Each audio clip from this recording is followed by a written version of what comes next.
Nos encontramos en el despacho de la ministra de Inclusión Económica y Social, Doris Solís, para conversar de un tema que es muy gratificante para los ecuatorianos y en este caso particularmente para los capitalinos. Se ha inaugurado ya el Centro Infantil del Buen Vivir en el sur de la capital, una obra significativa en favor de la niñez ecuatoriana y como uno de los grandes logros que tiene el gobierno de la Revolución Ciudadana en este apoyo a un sector social tan importante. Ministra, como siempre, bienvenida al Ciudadano. Muchas gracias. ¿Y cuál es la satisfacción que tiene usted al tener este centro del buen vivir, infantil del buen vivir, y esta obra fundamental para este sector de la sociedad? Tal como usted lo ha dicho, Marco Antonio, esta es una de las noticias más gratificantes para el país. Estamos ya iniciando la inauguración de los primeros centros infantiles del buen vivir emblemáticos, una infraestructura envidiable con estándares internacionales y son los primeros de 1000 centros infantiles del buen vivir. Realmente nos tiene muy motivados empezar a ver los barrios pobres, los barrios suburbanos, los barrios populares, las parroquias rurales, las comunidades indígenas, empezar a sembrarse de centros infantiles del buen vivir, centros que acogen a los niños de 1 a 3 años y que son mucho más que una bonita infraestructura, son los centros donde una atención profesional, una atención de calidad va a romper la pobreza intergeneracional, va a crear para esos niños y niñas del país, empezando por los que están en condición de pobreza, porque estamos tratando de cerrar esa brecha social, estamos tratando de cumplir la deuda social que tiene el país con estos sectores, pues ofrecerles atención integral de calidad. En esta semana hemos inaugurado el primero en Quito. Yo debo compartirle que es la obra para la infancia más emblemática que se hace en la capital. Una inversión de cerca de $500.000 para los niños y niñas del barrio de Chilibulo, un barrio del sur de la capital, con la infraestructura que entiendo que para los amigos televidentes ustedes podrán mostrar de lo que fue la inauguración este día jueves. ¿En qué consiste el centro, los servicios, quiénes pueden acudir allá? Sí es importante conocer esos detalles, reitero, de una obra con una inversión de $500.000 que significa un aporte muy importante para la sociedad. Bueno, el centro es más que una guardería, digamos, algunas personas dicen, son las bonitas guarderías que está haciendo el gobierno. Es mucho más que una guardería, es un centro de desarrollo infantil integral, porque los niños y niñas tienen ahí una propuesta pedagógica, una propuesta de cuidado, van desde el 1 año hasta los 3 años. ¿Por qué no van antes del año? Porque como gobierno tenemos otro programa que se llama Creciendo con Nuestros Hijos, el CNH, que consiste en acompañarles dentro de la familia. Lo ideal es que en el primer año de vida el niño o la niña que recién nace esté atendido dentro del hogar. Y pues el Estado provee el servicio de un centro ya institucionalizado a partir del primer año. Entonces, todo niño de 1 año puede buscar un centro infantil. Tenemos 2.300 más, todavía no esos 2.300 con esta infraestructura de calidad. Vamos a irlos reemplazando con los 1.000 edificaciones de esta calidad circular, estudiada minuciosamente, donde cada detalle es pensado en lo que requiere el niño o la niña. Luego tenemos aulas por cada edad, para el del 1 año, el de 2 años, el que se acerca a los 3 años. Tenemos un comedor, los niños aquí comen 4 veces en la jornada de 8 horas y el CIBB les ofrece también una propuesta nutricional.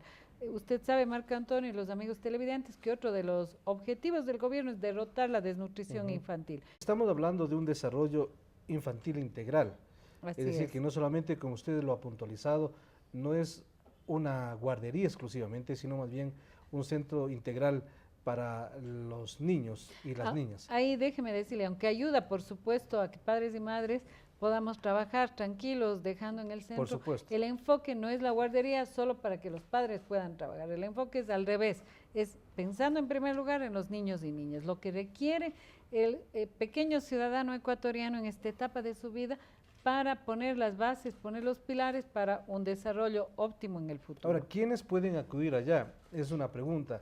¿Quiénes tienen la posibilidad de poner a sus hijos allá en este centro? Solamente, digamos, las personas que viven en el sur de la ciudad, en el norte, ¿quiénes y cuáles son los requisitos? Porque entiendo que a raíz de esta entrevista también habrá muchas inquietudes de la comunidad y necesidades y deseos de acudir allá. Correcto. por supuesto, preferentemente digamos, los niños de las familias de ese barrio. En el caso de Chilibulo, el centro da para 75 niños y niñas y efectivamente son de este histórico barrio de la ciudad de Quito. Tenemos además 2.300 centros más que el MIES financia conjuntamente con gobiernos locales, con fundaciones, y existen también las guarderías privadas en las cuales digamos que atienden básicamente clase media. Nuestros centros infantiles, como el que acabamos de mirar, están prioritariamente en barrios, en parroquias, en comunas y comunidades de sectores en condición de pobreza. Si hacemos y aquí hay un mensaje muy importante, Marco Antonio.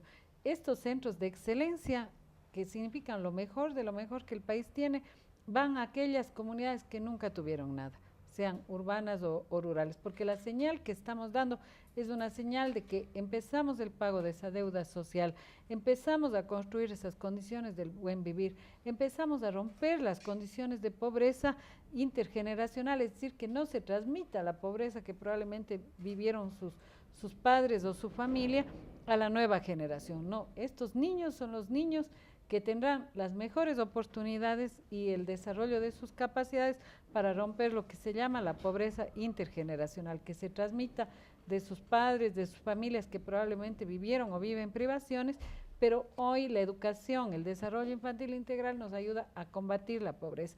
Y ahí yo quisiera enfatizar, para eso es que el país necesita recursos.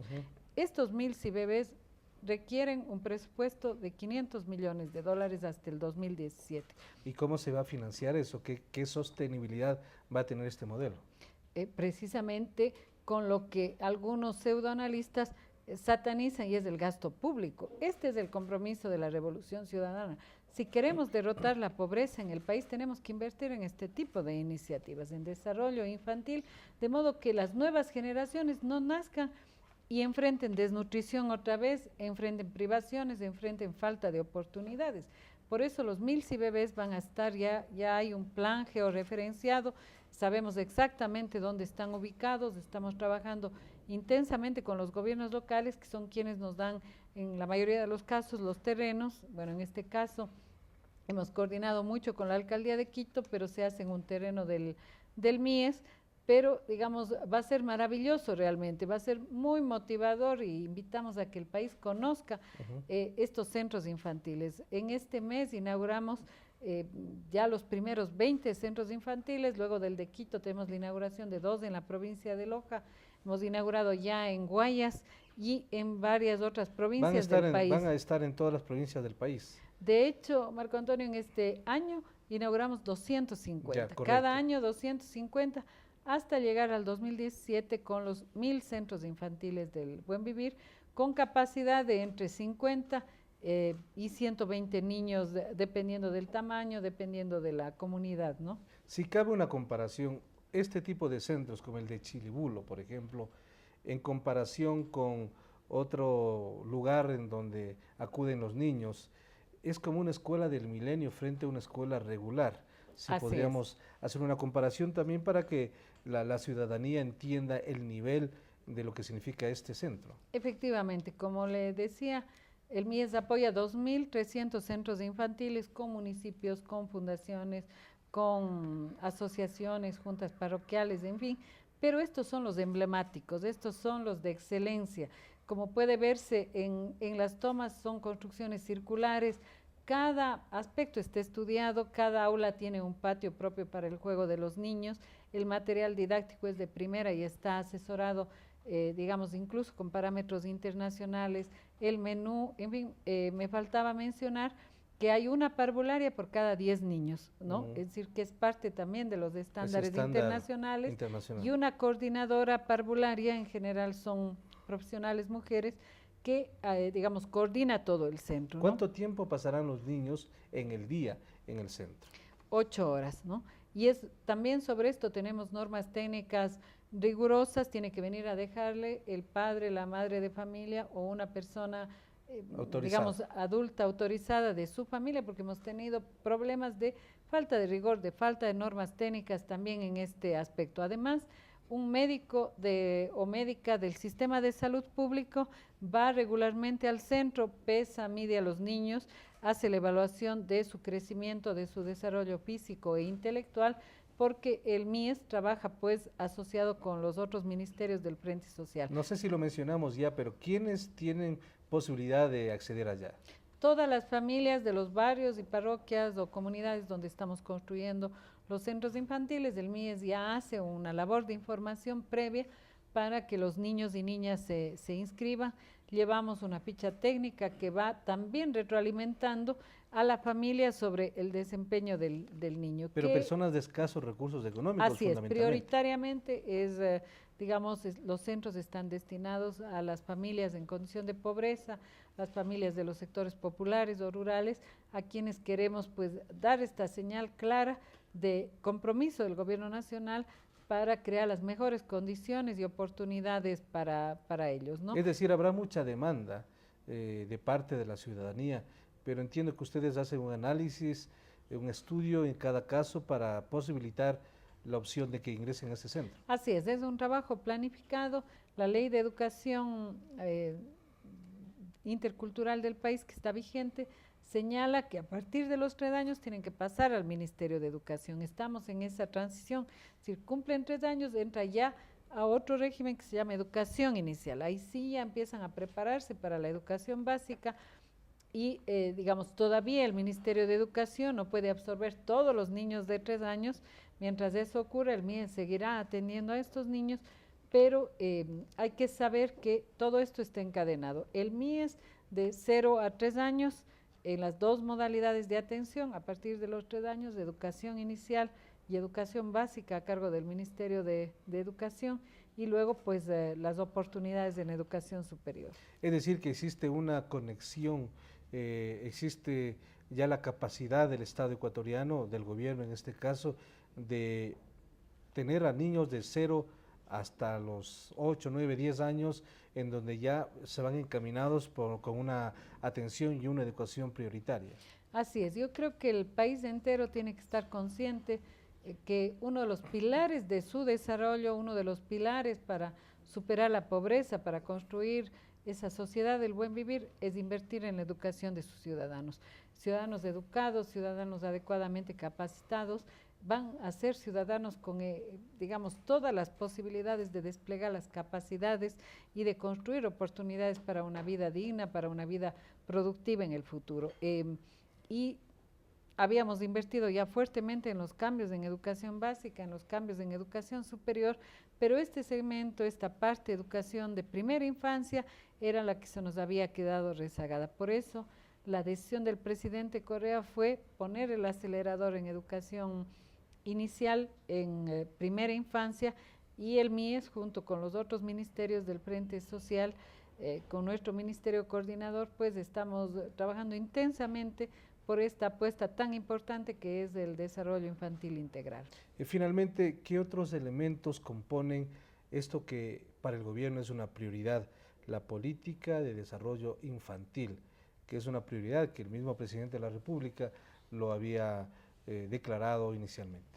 Bueno, creo que como hemos dicho es el desarrollo de las capacidades físicas, intelectuales, de lenguaje, motrices, comunicacionales de los niños y niñas en los centros. Nutrición es un componente muy importante, todavía el país tiene un indicador alto de desnutrición infantil crónica o global en los niños de menores de 5 años, eso tenemos que erradicarlo como país, tenemos que luchar contra la desnutrición y esa es una tarea muy importante.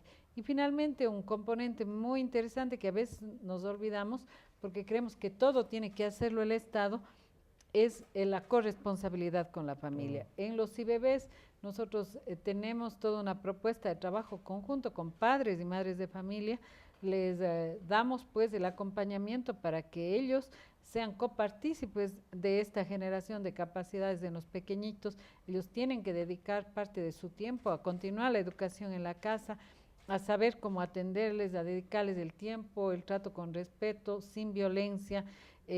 Tenemos condicionado también el evitar el trabajo infantil riesgoso con los pequeños, es decir, es una propuesta integral que implica también la corresponsabilidad de la familia. Gracias, ministra. Muchas gracias.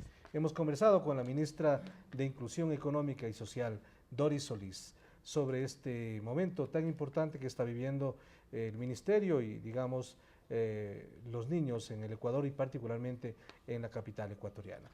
Hacemos una pausa, regresamos enseguida aquí en el Ciudadano TV.